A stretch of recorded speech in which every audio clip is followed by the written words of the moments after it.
વડોદરા શહેરમાં સાંજે 7:30 વાગ્યાથી 8 વાગ્યા સુધી એટલે કે અડધા કલાક માટે બ્લેકઆઉટ થવાનું છે। તેમાં વડોદરાના વેપારીઓ પણ જોડાય તે માટે વડોદરા વેપાર વિકાસ એસોસિએશન દ્વારા તમામ વેપારીઓને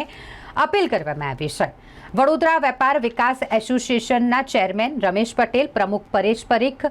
સેક્રેટરી રાજેશ પટેલ અને કન્વીનર ભરત ચૌહાણ દ્વારા આ એક સંદેશો પાઠવવામાં આવ્યો છે દરેક વેપારી માટે કે દરેક વેપારી જ્યારે અડધો કલાક 7:30 થી 8 વાગ્યા સુધી બ્લેકઆઉટ થવાનું હોય તો એ પૂર્વે 6:30 કલાકે જ સ્વૈચ્છિક રીતે પોતાની દુકાનો બંધ રાખે। આવું સાંભળીએ શું કહી રહ્યા છે વેપાર વિકાસ એસોસિએશનના ચેરમેન રમેશ પટેલ।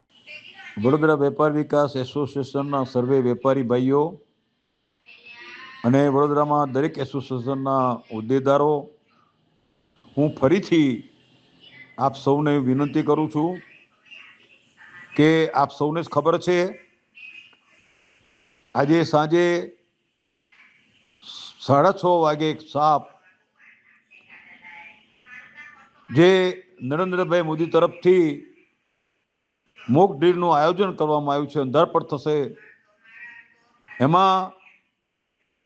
દરેક વેપારી મિત્રો, દરેક દુકાનદાર પોતાનું પેઢીનું કામકાજ 6:30 વાગે બંધ કરવા માટે મને ઘણા વેપારી એસોસિએશન તરફથી અલકાપુરીમાં,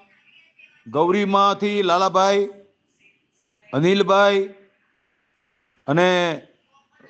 ઘણા વેપારીઓએ, જયરામભાઈ, પછી આ બાજુ ખાસ નવા બજાર, મંગળ બજાર, એમાં શૈલેષભાઈ મંગળ બજારના પ્રમુખશ્રી,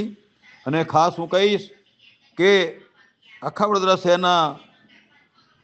સિંધી બજાર માટે રૂપાભાઈ શામથેલી જે અગ્રગણ્ય વેપારી છે એમને પણ બધાને વિનંતી કરી છે અને એમને પણ મને ફોન આવેલો છે। બીજું ખાસ હું તમને એક જણાવીશ કે ગુજરાતમાં આપણને